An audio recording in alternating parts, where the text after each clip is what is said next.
El suicidio de Alan García, 2 veces presidente peruano y también investigado por presuntos actos de corrupción, ha desatado un terremoto en la clase política y dejado abiertas muchas interrogantes.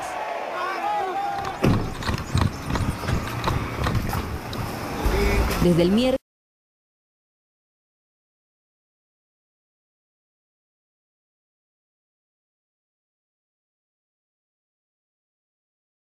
una de sus armas contra sí mismo, encerrado en su habitación. Lo que yo digo es que si se hubieran utilizado los protocolos usuales para este tipo de diligencias, sin arbitrariedades, sin engaños, sin pretendiendo sorprender, probablemente la situación hubiera sido distinta y hubiéramos podido evitar una tragedia como el día de hoy. Se ha buscado directamente responsabilizar a quienes comandaron el allanamiento de haber fallado en impedir el fatal disparo. Se habla de protocolos fiscales y policiales errados. Aunque algunas percepciones cambiaron el Viernes Santo, cuando en el velorio una de las hijas de García leyó la carta de despedida del exmandatario. He visto a otros desfilar esposados, guardando su miserable existencia, pero Alan García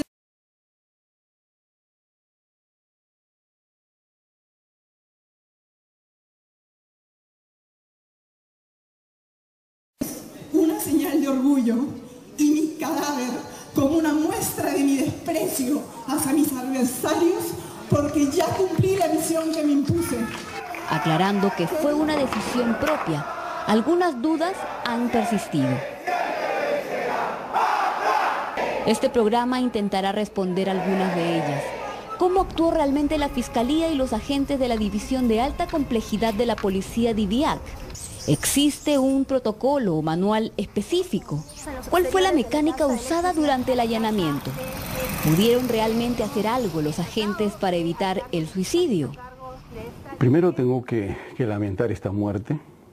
Entendemos el dolor que debe sentir la familia, los seres allegados, pero estamos en la obligación también de dar una información real de los hechos, dado que hay muchas inexactitudes, hay mucha desinformación que está circulando en algunos medios y por las redes. La participación de la policía ha sido en el marco de la ley, en el marco de la Constitución, los manuales de derechos humanos, los protocolos que existen, y podemos decir que después de una evaluación del órgano de control interno, la muerte del ciudadano García está fuera del esquema de responsabilidad de la Policía Nacional.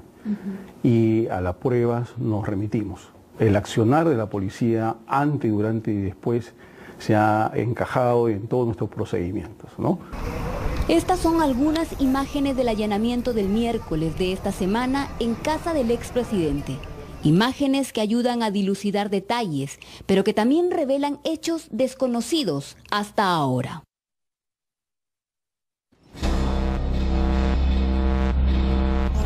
La orden de allanamiento con descerraje de bienes inmuebles y la detención preliminar de Alan García y otros 7 investigados en el caso Lavajato se emitió el martes por la noche.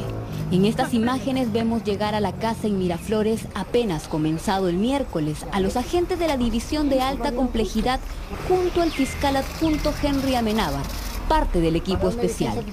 Tocan el intercomunicador de la casa de García y el fiscal se identifica ante la trabajadora Ana Verástegui, quien responde.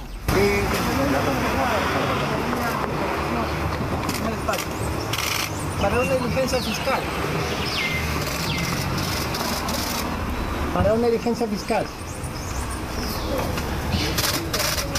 Papi. Tiene que abrir la puerta, sí. Papi, no veo. El fiscal lleva la orden judicial en la mano. Terminamos la diligencia. Por favor. Vamos a ejecutar una medida judicial. A las 6:24 de la mañana, una segunda trabajadora de la casa, identificada como Elia Guamán, abre la puerta. Los policías y el fiscal Amenábar ingresan. Es la zona anterior a la puerta principal con acceso al jardín y al garaje. Algunos agentes toman sus lugares de seguridad, dirigiéndose hacia la parte posterior de la casa.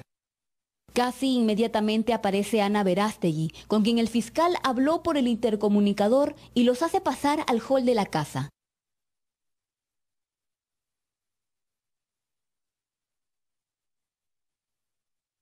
Una vez en el interior, la policía se cerciora de cuántas personas estaban en el domicilio y los ambientes que existían. Presentes en la casa solo estaban el expresidente y las 2 trabajadoras domésticas. A las 6:27 de la mañana aparece el expresidente Alan García parado en el descanso de la escalera hacia el segundo piso.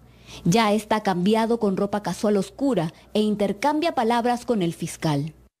El video no tiene sonido, pero se le observa calmado, manteniendo distancia del fiscal Amenábar y los policías. Desde ese lugar se agacha ligeramente para conversar con el fiscal. De tal manera que hay una verbalización, se le hace saber que se trata del fiscal y la policía que tiene que notificársele una resolución. Él pregunta si se trata de la detención preliminar. Se le explica que tiene que bajar e insiste preguntando si se trataba de la detención.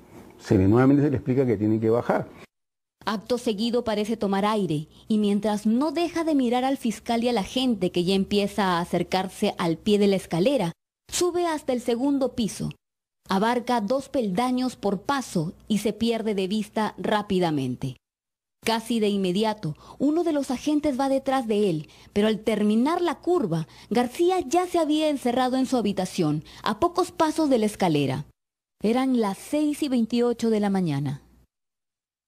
El agente y uno más empiezan a tocar la puerta. El desenlace trágico ya es conocido y sucedió a las 6:31 de la mañana. ¿Por qué García no bajó? ¿Por qué los agentes no subieron? Primero hay que entender los antecedentes que definen la estrategia de allanamiento. Volvamos al inicio, esta vez bajo análisis. Según la policía, se sabía por inteligencia que García tenía varias armas registradas en su CAMEC. 5 aparecen como robadas y 4 en posesión, de las cuales 3 eran pistolas, una Star, Baikal y Bull. Además, un revólver Colt. Esto sumado al hecho de que ya había evadido su detención en 1992 tras el golpe del 5 de abril y su más reciente intento de asilo en la embajada uruguaya, podía significar que esta vez podría ser una detención complicada e impredecible. Todo esto dibujaba un riesgo latente frente a la intervención. Entonces, luego de un estudio pormenorizado con el plan de operaciones, la policía decide intervenir, ¿no?, de una forma, digamos, progresiva, de una manera diferenciada, verbalizando. Para no generar peligro, se opta por plantear métodos persuasivos y escalar de menos a más en el uso de la violencia. Era además un hombre de 69 años, un expresidente. Se conversa con el fiscal, se expone la forma de actuar y intervienen, ¿no?, tocando primero el intercomunicador, ¿cierto? Hay un contacto verbal con una de las empleadas, a quien se le dice claramente que se trata de un fiscal, de la presencia del fiscal, y que tienen una diligencia que hacer y que debe ser notificada al señor García. Al dejar ingresar voluntariamente a los agentes y al fiscal, se hablaba ya de un nivel de colaboración.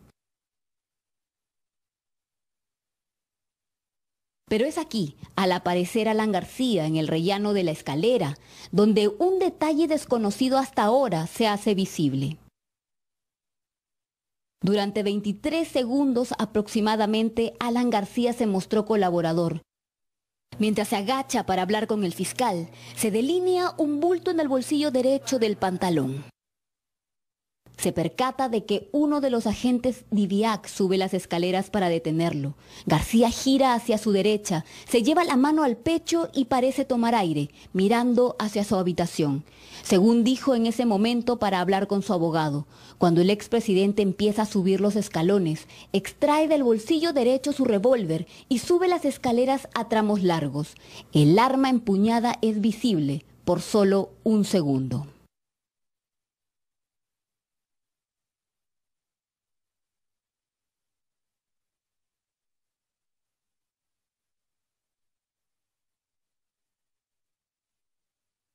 ¿Hasta ese momento se habían dado cuenta que el señor García portaba un arma? Teniendo licencias para portar armas, y sabiendo que él tenía, entonces había probabilidad que porte un arma, había una alta probabilidad que porte un arma. Y una persona que va a ser objeto de una detención, que porta un arma, siempre es un riesgo muy alto. Entonces la policía podría sospechar que eso era así. A ese momento no tenía la certeza, ¿no? Ya después lo hemos evidenciado con la visualización cuadro a cuadro, porque esto ha sido en fracción de segundos, que efectivamente el señor portaba un arma de fuego. A las 6:28 de la mañana, los agentes en la puerta de la habitación piden al expresidente salir. Ellos han narrado que efectivamente el exmandatario hablaba con alguien por teléfono sobre la orden de detención. Entonces decidieron distribuirse y buscar otro ingreso para evitar cualquier intento de fuga. Pero a las 6:31 de la mañana escucharon un disparo. Ingresaron por el balcón de la habitación y vieron la terrible escena. En los exteriores de la casa, los rostros de angustia de los agentes evidenciaba la gravedad de la situación. Parece que hay una discusión dentro.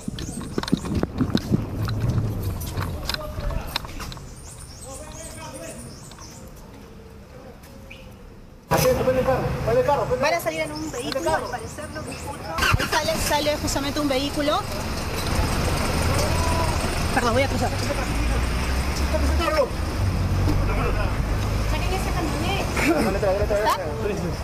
En ese instante, García seguía con vida y los mismos agentes de IDIAC lo trasladaron hasta el hospital Casimiro Ulloa. ¡Lucho, avanza, avanza, Lucho! Todo sucedió en 8 minutos. Atrás había uno.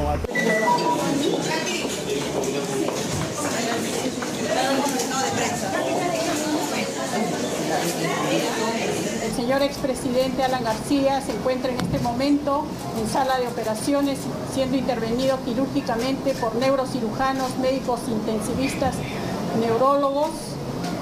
La situación es muy crítica, es muy grave. ¿Pudieron evitar los agentes que el expresidente se disparara? Una intervención en una escalera, ¿no?, es la intervención más difícil y más complicada para cualquier policía o fuerza del orden. Es donde menos se recomienda intervenir en una escalera. Eso tiene que ser con mucha pausa, con mucho control. De pronto hay gente que se equivoca, es decir, lo debieron aprender, agarrar, pero eso los procedimientos y las normas no lo aconsejan. Es lo menos aconsejable, intervenir en una escalera y menos en esas condiciones. Y ahora lo ratificamos que fue la mejor forma de acción.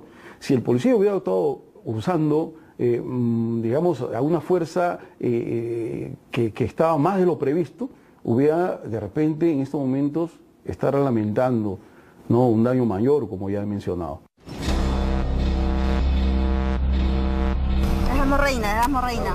Erasmo Reina, abogado del expresidente y amigo muy cercano, llegó a la casa de García y en presencia de él, señala el acta, el fiscal Amenábar notificó a Ana Verástegui, trabajadora del exmandatario, con la resolución judicial del allanamiento.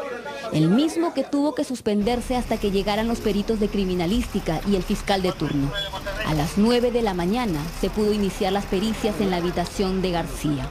Una escena que deja pues ver que ha habido pues un disparo, un arma de fuego, por cuanto las evidencias está el arma ahí, está la sangre, ¿no? Hemos tomado fotos, hemos levantado actas y luego pues se procedió a recoger esas evidencias y lacrarlas, sobre todo pues la de carácter material, la pistola, se recogió, se pudo advertir que se había percutado una bala porque el casquillo estaba dentro del tambor, y otra prueba material fue que a la espalda, junto al televisor, que está al frontis de la cama, se encontró pues un impacto de bala, ¿no? Un impacto de bala y que rebotó, se encontró en la mesita de noche al lado izquierdo el proyectil que también fue recogido. El arma hallada en la habitación es un revólver Colt, un arma potente, regalo que le hizo la Marina de Guerra al exmandatario. Y la fiscal de la Nación no quiere creer que usted está en la casa de un fallecido. Fue entonces que los abogados de García empezaron a cuestionar la diligencia y denunciaron que el fiscal y los agentes cometieron irregularidades. Empezando, porque quien ha venido a hacer una diligencia tan importante como esta, no se identifica, por lo menos, con la cinta que suelen utilizar ellos para este tipo de diligencias. Es gravísimo. Entonces acá lo que tenemos que decir es que la policía actuó con cautela. La cautela de la policía, la intervención correcta siguiendo los procedimientos, ha traído como consecuencia que no haya, digamos, un daño mayor. Mientras en casa del exmandatario los peritos continuaban su trabajo, a las 10:05 de la mañana la vida de Alan García se apagó. Ha fallecido Alan García, ¡viva el APRA! Confirma en este momento ¡viva el Perú! que fallecido el presidente Alan ¡viva el Perú democrático y sin abusos!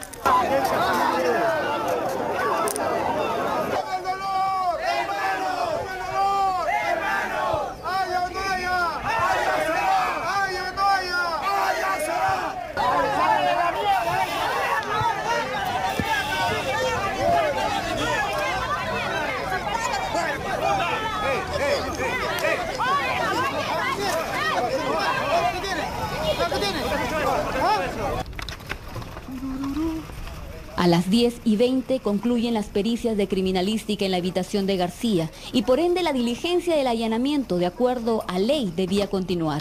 Los abogados apristas se negaron, aduciendo que tras la muerte del investigado ya no había lugar a la diligencia. Este es un lugar donde en pocas horas se va a llevar a cabo un velorio. Dígale al señor Tiene que dejar llevarnos el velorio acá del señor García. ¿Qué tal abusivo el señor? Retíreme, le tendrán que sacar. Deténgame si quiere. Deténgame si quiere. Los ánimos se caldearon ante la negativa del fiscal, quien procedió a pedir el retiro de algunos abogados apristas.